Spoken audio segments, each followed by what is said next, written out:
This is the Marketing Podcast Network. Stories influence, teach, and inspire us. But what about the storytellers who create them? Uncorking a Story profiles storytellers to uncover how their background and life experiences influence the stories they create. We learn what motivates them, their path to success, and what fuels them to keep creating. It all starts by asking one simple question: where does your story begin? Welcome to Uncorking a Story. Now here's your host, Mike Carlin. So hello and welcome to Uncorking a Story. I'm your host, Mike Carlin, and today I'm excited to introduce you to Lauren Forsythe. By day, Lauren is a content marketing manager, and I know what that is because I work in marketing too. Finding ways to get writing into people's eagerly waiting eye holes. And by night, well, it's the same thing, but with more wine. Lauren writes books about strong women, men with pretty eyelashes, and friends that save your life. She joins me today to discuss her career and latest book, The Fixer Upper. Welcome to Uncorking a Story, Lauren. Thank you so much. Well, Lauren, I'm excited to have you here because I'm curious about men with pretty eyelashes. But before I dig into that little nugget, I want to know, where does your story as an author begin?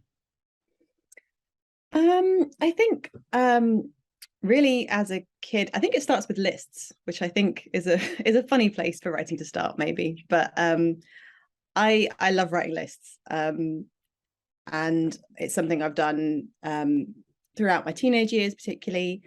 Lists of things to be excited about, lists of things to be grateful for, and that kind of thing. And I used to do them all the time. And, as well, I wrote stories and I, wrote fan fiction and all that kind of stuff you do when you're exploring how to share your words. What were you writing fan fiction about? I think things like the Gilmore Girls and like Stargate SG-1, and like just anything really where I felt there was probably a romance line that I could control. So yeah, a little bit of everything. Equal opportunities fan fiction writer. But I really had this belief that writing could make you feel better. And that's kind of something I've always believed, that, when I wanted to escape into a book, you can do that, but also you can escape into your own fictions as well. So I'd always done that kind of stuff. And then I really wanted to study that. I'd studied English and creative writing at university. And then eventually, a few years after that, I found this course that was creative writing for therapeutic purposes. And so I ended up training as a writing therapeutic facilitator, where I helped other people use writing to feel good.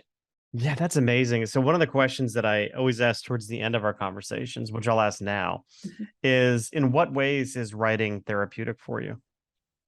Oh, well, worked out nicely. I often don't know how I feel about things until I've written them down. I think that's true of my personal life. It's true in books as well. I often write things to discover where the story goes. I kind of find out as I do it. So I think it's just giving that quiet space. Often now, we're so much online, we're so much sort of available to everyone all the time. There's a lot of noise. So I think writing kind of provides that nice quiet space that sometimes you need to kind of recenter yourself. Yeah. And there's also, I think, something to having control over a world. So often, I mean, most of our lives, are spent not really within our control. I mean, events happen outside of us. The world is a nutty place, specifically the last couple of years. But when you're writing, you can really make choices as to the kind of world you want to live in almost. And I think there's something to that, where you're almost projecting your feelings, your emotions. There I go, using a psychological term, but and I don't know what this purple thing is in my hand. I'll be honest right now. I'm just playing with something because I'm fidgety. But we have control. When we're writing a story, we can be the director, we can be the creator. I think it's a pretty cool thing. Yeah, I think you can fix things. You can go back in time and change it. You can wonder what things would be different. Stuff that maybe isn't 100% useful if you were doing it all day, every day in your daily life. But giving yourself a bit of space for that, I think, is absolutely worth it. Yeah. So tell me, what was your first publication? What was your first book that that came out of you? So I mean, The Fixer Upper is my debut. So Okay, all right. I've written bits and bobs here and there, but that was the one that kind of, yeah, came out and felt like it really needed to be out there, I guess. Did you have manuscripts before The Fixer Upper that you tried to sell, or this really is the first one? Yeah, no, this is the first one. I'd fiddled around with bits and bobs before. But really I was more about teaching other people and kind of listening to their stories and that kind of thing. So it hadn't really, I'd always written, but this was the first time the book kind of, I think as well, during the pandemic as well, having that time, I'm sure a lot of people suddenly wrote books. Oh yeah, I'm interviewing a lot of people right now who found themselves with a lot of extra time on their hands. Yeah. Time for reflection. Well, before we get into the Fixer Upper, I want to talk a little bit about your, I guess, your day job as a content marketing manager. So, how did that come into your life? Was that a career that you wanted to pursue? You know, to use your writing skills in a commercial way, or what was your path there? Yeah, I mean, all I'd wanted to do was write. So I'd spent a lot of time trying to build a career as a copywriter, and I worked as a writing tutor, and then I ran these therapeutic classes. And I worked in Starbucks for many years while I was doing all of that, trying to kind of get it off the ground to an extent. And then I kind of thought, I got tired, basically. It's quite tiring trying to work for yourself, and you end up working all the time because it's hard to say no to work. So I found a job as a content writer. And, for me, getting to write all day, that was perfect. I couldn't think of anything better than just to get to write articles all day. And that was all anyone wanted me to do. So it was about the housing market. So it was a lot of stuff about buying houses and property and things like that. And then I happened to have an amazing manager who really wanted me to grow and succeed and taught me more about marketing. And so I kind of just kept growing and learning, and eventually kind of got the bug for marketing, I think. And sort of, it wasn't just about what you were writing, it was about what people thought of it and how you met them and where you met them and what they did and all this kind of stuff. And became a bit of a data nerd, I guess. Yeah, really, really cool though. I mean, it's in line with what your passion is, right? I mean, so that's like that's a big win right there. So many people, go through their lives, working in areas that they've had to compromise. They've had to make some kind of a compromise, and it sounds like you almost won the lottery in that regard. Oh yeah, definitely, and I feel very, very lucky.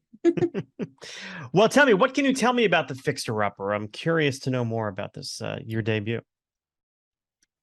So it was, born out of a lot of conversations I'd sort of been having with friends, or I'd seen people having during the pandemic, where there seemed to be a imbalance of the emotional labor that came. So, I mean, on a practical level, things like when everyone went into lockdown in the UK, women were looking after their kids and working full time somehow.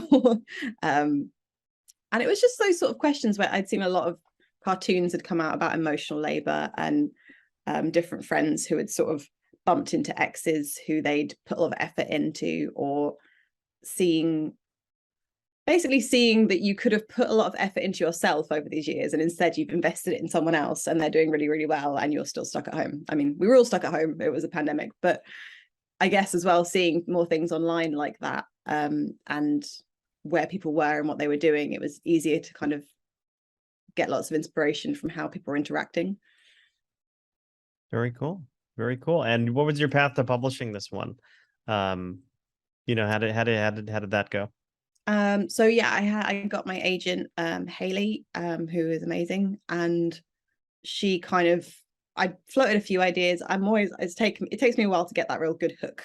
It's not something that comes naturally to me. I'm very much more like, there's this character and she does this thing and all these things happen, and you've got to be like, bam, bam, bam, there's more to it. So I kind of pitched her a few ideas, and I pitched this one, and she immediately came back in capital letters and was like, this is the one. So that was kind of like, okay, yes, finally a strong idea, not just a sort of wishy-washy nice idea. But the pressure of that suddenly means that it's very hard to write.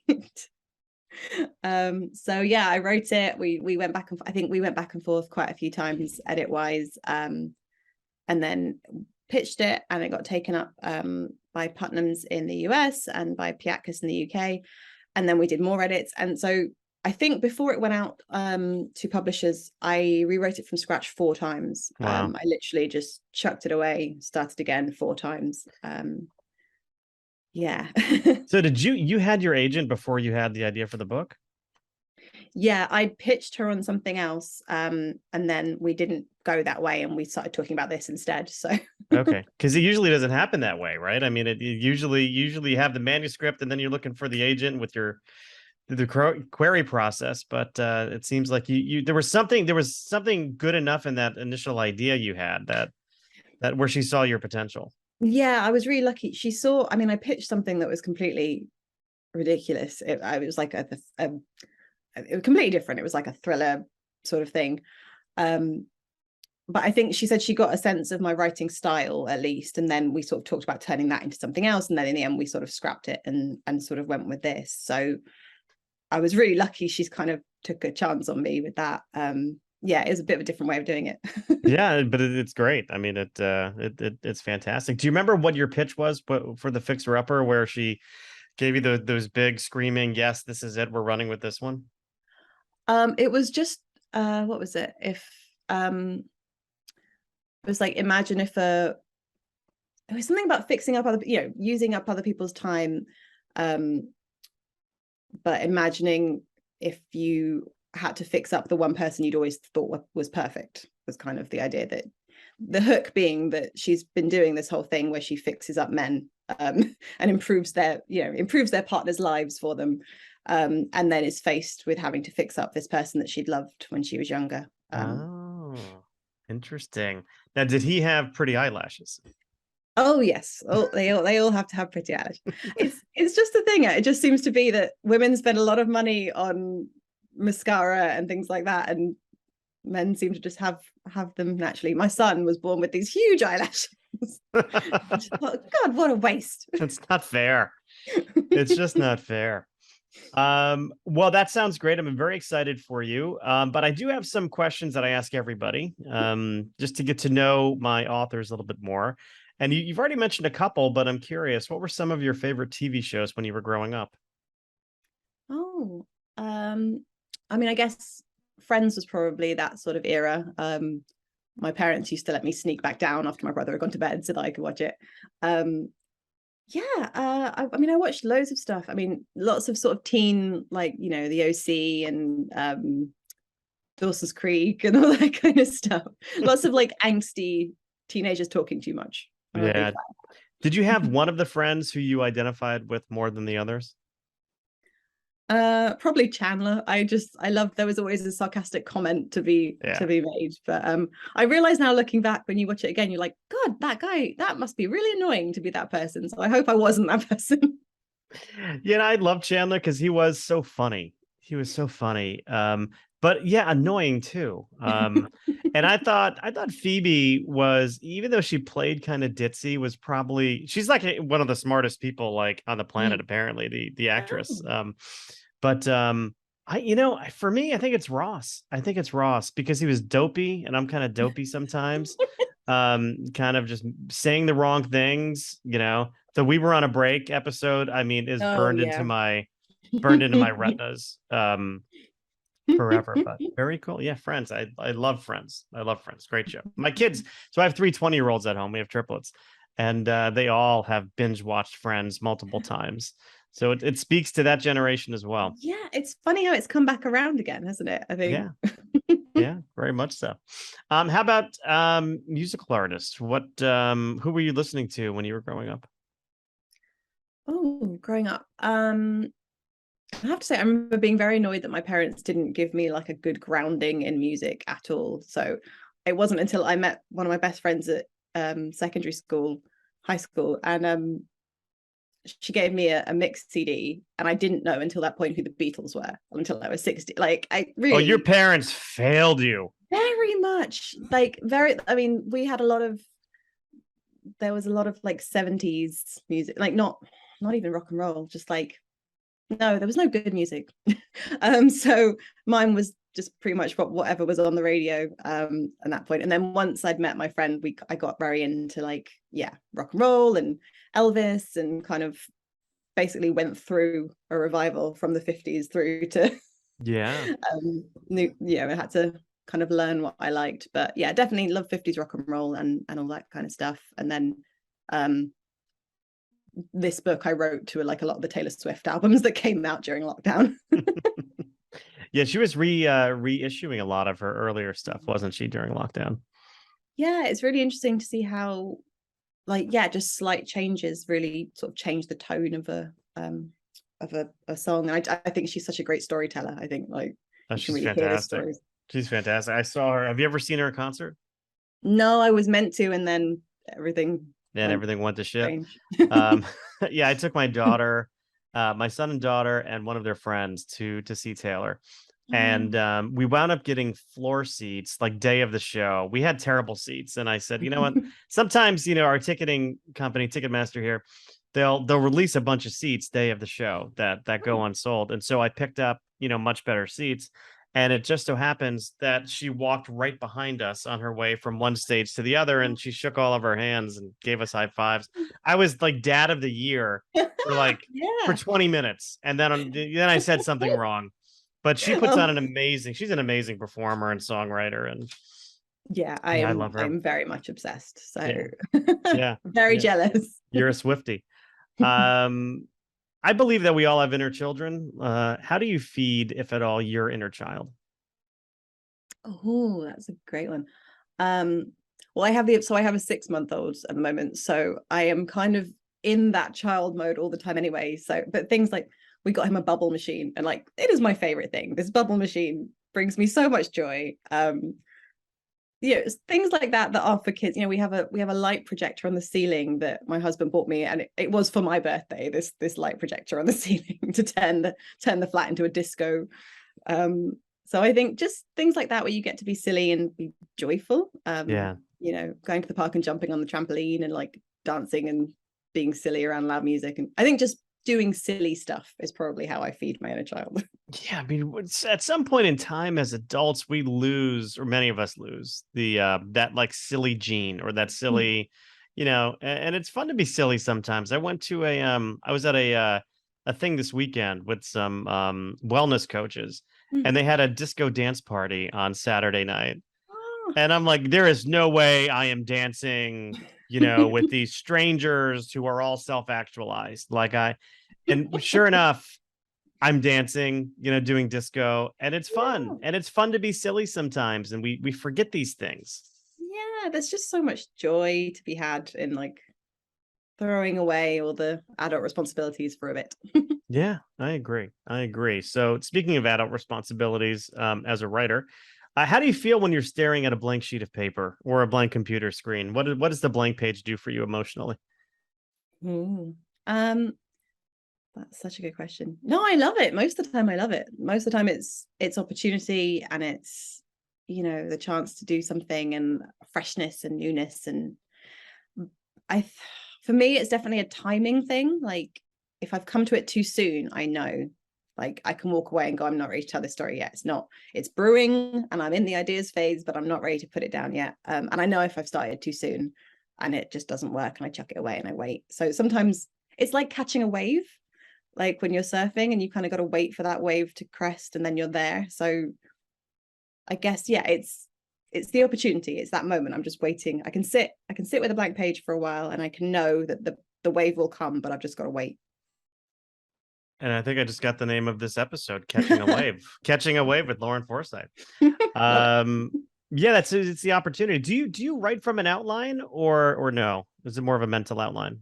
I try and do a rough outline, and then I still leave enough space to kind of figure it out, because often it goes in places I wasn't expecting. And I'd rather be surprised myself by things and discover them rather than feeling like I'm moving chess pieces around, because otherwise I did it a bit with this current draft that I'm working on, because I had a deadline. I really had to work to a sort of clear plan, and about 30,000 words in, I kind of went, no, I should have done this. Why have they done that? They weren't meant to do that. So I went back and changed it all. And then I got to the end and I was kind of going, well, these guys have done this thing. And I don't know, like they've done it because the story requires it, but they haven't done it because it's who they are as people. So now I have to go back and figure out who they are. So Yeah, I do a little bit of drafting, but I really feel like you need breathing space. Yeah, I agree. And you want to have as much fun as your readers are going to have when they're reading it, right? So you got to give yourself a little, no handcuffs here, just breathing space. Yeah. With your first book, The Fixer Upper, were there any lessons about publishing that you felt you learned the hard way or that surprised you? I think the American style of publishing and the UK style of publishing are quite different, which I hadn't realized. So my American publishers, I mean, both of them have been brilliant, but like my American publishers, immediately, months ahead, the cover was read, like everything was done so far in advance, and so, whereas I think definitely as a British style of things, we do things a little bit more ad hoc, and sort of reactively. So that was interesting to see. And I think even just hearing, like things like NetGalley and learning about those kind of things, where especially the American market, there's such a huge sort of book blogger community, and there's so many people who are so passionate about books and make it their whole thing. And which is lovely to be sort of accepted into that community and sort of have people share things and get in touch with you and stuff. I kind of, you sneak onto the edge as a debut, kind of being like, no one knows who I am. I'm just going to sit here. And suddenly, it's publication day today, and it's probably the most popular I felt in my entire life. Well, there you go. Well, kind of channeling that feeling you have right now. If you could go back in time and whisper some words of advice into that younger list maker that you were, what would you tell the younger Lauren Forsythe? How would you encourage her?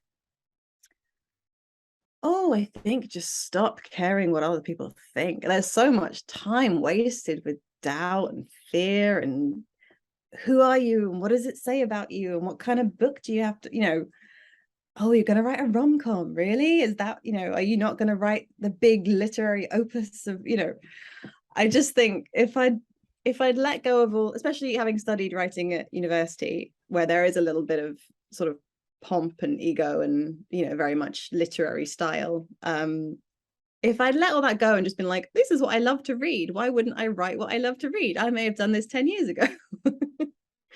So, but I'm hoping that the fact I've done it now means I had to get on the journey to get here.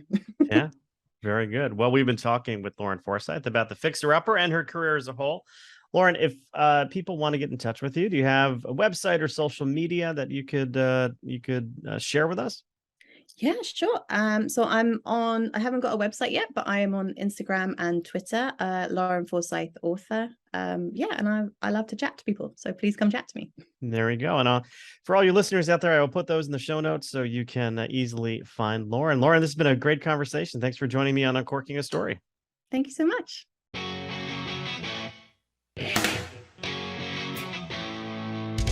Thanks for listening to Uncorking a Story. If you'd like more information about today's guest or to find out more about Mike, go to uncorkingastory.com. If you enjoyed the show, please subscribe, rate, and review us at Apple Podcasts, Spotify, or wherever you get your podcasts. Tune in every week to hear Mike Carlin uncork a new story.